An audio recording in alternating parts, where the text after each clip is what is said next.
Welcome back to Arsenal News TV, and today we're going to look at 4 things spotted in Arsenal training as Mikel has the players ready for the game versus Manchester City. So the first thing on the list is the fact that the under-23s trains with the first team, and this is because Arsenal did play their game versus West Brom on Wednesday, and this is Thursday session, so these players definitely need a rest. So this means that for the numbers, the under-23s were brought in, and one of those players is Omar Rakik, and Omar Rakik is a player that could save Mikel millions if he could become a success at the Arsenal youth setup and then become on to becoming a real good centre-back for Mikel. But there are other youngsters in there that have a great opportunity to really make an impact and show Mikel that they are capable of becoming a first team player and try to become the next Emil Smith-Rowe, the next Bukayo Saka, players such as those, or the next Florian Balogun,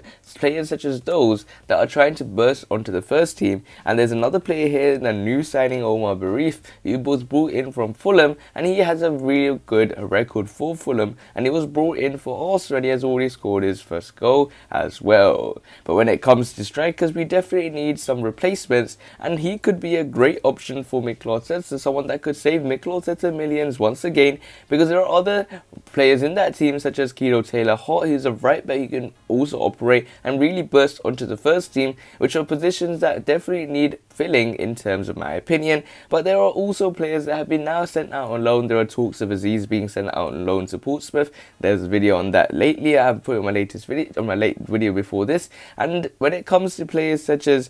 the youngsters, they have a great opportunity to burst onto the first team. So the next thing on the list is the fact that Gabriel Martinelli shows his determination in training. And when it comes to the players that performed in the game versus West Brom, you had players such as Ainsley Maitland-Niles who came on as a substitute, players such as Alexander Lacazette who came on as a substitute, and so did Gabriel Martinelli. But of all those players that was there, Gabriel Martinelli was the only player that, from the players that played in the game versus West Brom, actually featured in the training session. And it shows his determination true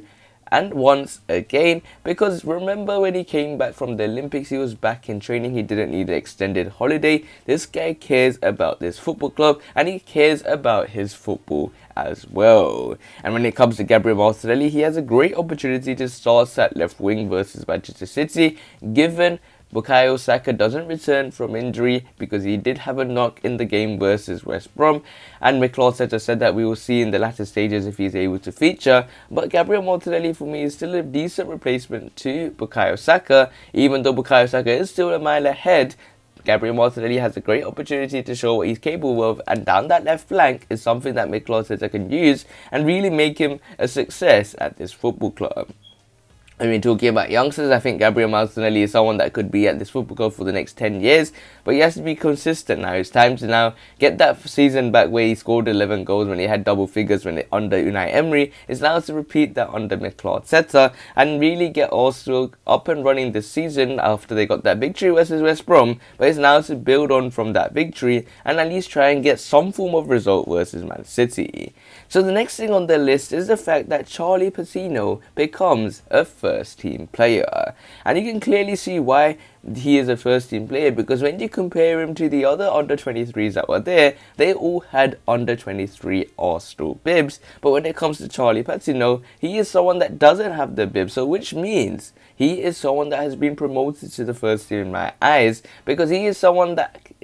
can play in that midfield, and this could lead to Mikel Arteta suggesting that he wants a new midfielder and could go into the Arsenal youth team and see who there is that is available. And Charlie Patino has caught the eye of Mikel Arteta, and he is someone that's been confirmed compared to like the next Jack Wilshere, compared to lots of Arsenal youngsters that have broken into the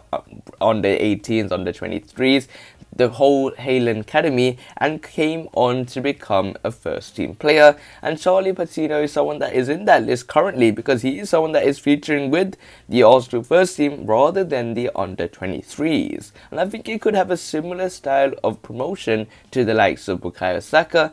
other players such as Balogun and even Eddie Nketiah and Emil Smith-Rowe. And Charlie Patino, for me, I feel grateful for the fact that he has been promoted to the first team, because I think that's a great opportunity for him to gain some experience and really show that he is able to make an impact on this team. Because when it comes to number 10, we have Martin Odegaard, we have Emil Smith-Rowe, but I think we'll rather see Smith-Rowe as a left winger rather than a number 10, which means that Charlie Patino could be the replacement if Martin Odegaard gets injured.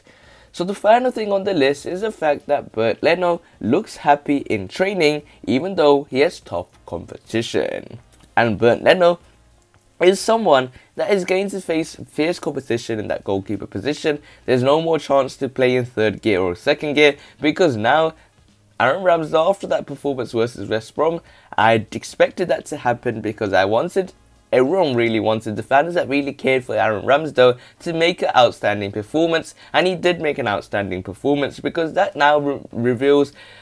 the Arsenal fans stating the fact that the £24 million is a good fee. You hear Ian Wright now stating that this is a good transfer. There are plenty of people that have now changed their minds on what Aaron Ramsdale has done in the game versus West Brom, and that is very good for me and very good for the Arsenal fans as well, because the ones that believed in him to be a good signing, yes, £24 million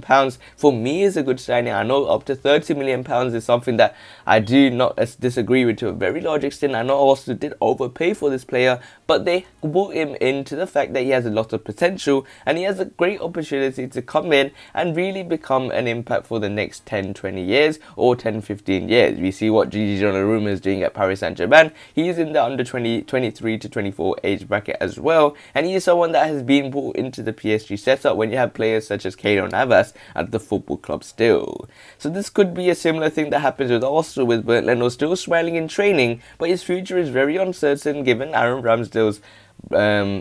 incoming and the way he has performed in the game versus West Brom. So Bernd Leno may not even feature in the game versus Man City. So these are 4 things Mikel Arteta and I have spotted in Arsenal training, and the fact that Mikel Arteta has a great opportunity to invest in the young players that he has in the squad and really put them in the game, maybe versus Manchester City, but also a great opportunity for him to see which players are fit for the club and which players aren't, and do the respective things in the transfer market.